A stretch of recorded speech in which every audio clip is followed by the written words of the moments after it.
Today, I have really the privilege of speaking with Nino Ricci, who was, well, let's say it, Nino Ricci is a bit of a critic's darling, which is usually a reason for me to run the other way from a writer. But Ricci also has other depth, also other resonances. Of course, in his career, I think he's totaled up 2 Governor General's Awards, Canadian Authors Award for Fiction, the Winifred Holtby Prize, the Betty Trask Prize in the US. He's a member of the Order of Canada. There's a Trillium Award. There's the F.G. Brazotti Prize. But there's also something else about Nino Ricci that makes him important as a Canadian artist, which is that Nino speaks to a land of hyphenation. That is, he speaks to the problem of identity, individual identity versus communal identity, and the process, not the stable fact of, but the process of identity, the assignation of identity, the redefinition of identity. So Nino really speaks to the Canada that is and the Canada that is becoming. I'm also very much drawn to the work of Nino Ricci because his books contain words that know they are words. Narrative that is conscious of itself as narrative that both constructs itself and re-examines itself at the same time. And that's so far about as much as I know, but I'm hoping to fill out more. The thing that really fascinates me about words is, of course, the gaps in between words, because that's where the writer hides. And that's probably where you are, in those little silences. Thank you for coming out to exchanging notes. So it's really, do you have that feeling sometimes that you have to let the work make its decisions and you have to submit to the work and your identity as the writer is really determined by the work?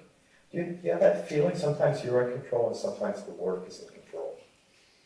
Yeah, I mean, I wouldn't want to be too mystical about it. Yeah. At the end of the day, there's something in you that's there. There may also be something else that I can't really speak to. But yeah, I think, for me, the process of writing a book is about finding that voice that's, way at the back of your head that's saying, it's saying something, it's saying this. Yeah, no, I find the draft method is still the best method. Yeah. You like that sort of sense of getting to the end and having a whole, and looking at the whole. Well, I find it's really the only way to sort of clarify that voice. Going back to your earlier question about who's in control. Well, there is something in there, whether it's something that comes out of your unconscious or that has the added help of forces out there, whatever they may be, that seems to know the book that you're trying to write. Mm-hmm. It's very easy to lose track of that. You hear the other voices, people telling you should write the popular book, or you should have the short sentences, or you shouldn't. It should only be 90,000 words, or it should have lots of sex, or you want to finish it quickly, or you get a new idea and you think, well, maybe this is going to work. And it's very easy to lose touch with that voice. And I find that draft system of just writing it out and not caring what comes out, but just trying to somehow home in on that gets you closer and closer to that until the moment where you feel you're connecting with what it was you really wanted to do, or at least as close as you can get to that. And then you're feeling good, huh? No. But you're feeling better. Yeah, from New York in English. Yes. Did you focus, was it pretty much a survey? Did you focus, did you have any particular areas that were interesting you, any writers? Well, I was interested in creative writing, of course, but I was thrown out of my first creative writing class. So for you, how did that happen?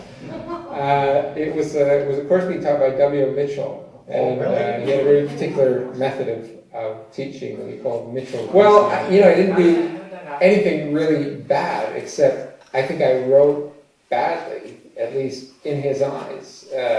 So yeah, he had this method. And he wanted us to write every day for like an hour or two every day, which I did, and just to write, whatever came into our heads. And I amassed about 60 or 70 pages of stuff for my first submission, and I handed it in, and I got a call from his secretary a couple of days later saying he urgently wanted to meet with me. which, started my heart pounding. It was either really good news or really bad news. And, I went to his office, and he hummed and hawed a bit and talked about how hard it was to be a writer and how many years of apprenticeship there were, and how, your first novel would just end up in a drawer and never get published, and, basically trying to let me down easy. And finally he turned to my submission. He said, I've read through this and there's nothing there. Like, I don't see any hope that you will ever be a writer. It's early in the term. You can drop the course and switch into something else. There must be something else you want to do. You can stay in the course, but I will almost certainly I always tell you. my students when I'm teaching writing, don't start with an idea, and don't start with a thesis, and don't start thinking in those kinds of terms. Start with a story, start with a character. And if you have a good character, those issues will come up out of the character, as opposed to you imposing them onto the character from without. So that's what I look for. And going back to some of the questions you had, I usually start with images. Often I'll see a character in a room. I'll have a sense of the emotion that I'm trying to arrive at of that character in the room. And then those other things will be floating around in the ether in the back of my head, but not in any kind of programmatic way, and not in any kind of schematic oppositional way, even though, I might talk about them in those terms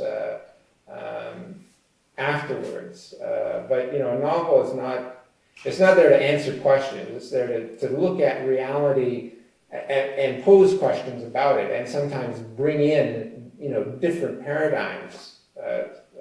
Thank you all for coming out, and I applaud you.